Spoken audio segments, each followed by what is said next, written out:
It was the fall of my freshman year of college, my very first semester at Evangel University. In case you don't know, Evangel University is a small private Christian school where all the students are supposed to love Jesus and whatnot. After a long, hard day of sitting through lectures and taking quizzes and writing papers and what all, it was finally time for dinner. Me and two other guys who lived on the same floor as me were going from our dorm, Krause Hall, to the cafeteria. Right before we got to the building where the cafeteria was, this guy approaches us. The guy was kind of socially awkward, but I can't really blame him because he was obviously under a lot of emotional distress. He wasn't crying, but you could tell that he had just been going through a lot lately.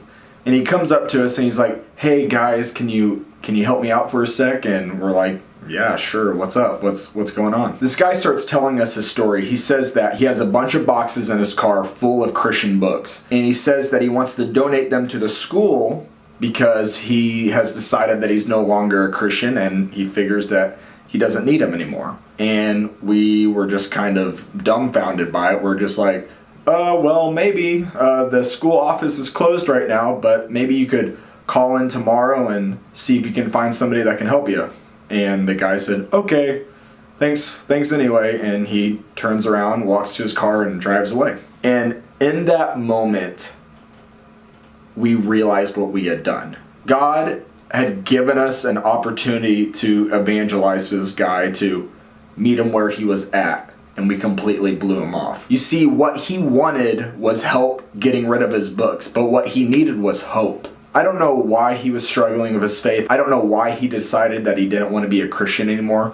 Maybe it was questions that I couldn't even answer now, let alone answer my freshman year of college. But, I mean, we could have done something. We could have at least tried. I don't have a whole lot of regrets. I try to live my life in a way where I don't have too many regrets, where all the things that I want to do, I at least go after them to the best of my ability. This is one of those rare exceptions. And I'm sure that the other two guys who were there with me, I imagine that they feel the same way. And I know that everybody watching this video isn't a Christian. You're like, well, what does this story about telling somebody about Jesus have to do with me? Well, whether you're a Christian or not, we all run into individuals who need help. Maybe we as individuals don't have all the answers. Perhaps nothing you can say will make the situation better, but we can all do something. If we decide to not be selfish for 5 minutes and actually meet somebody where they're at, whether it's a homeless person that we see on the street or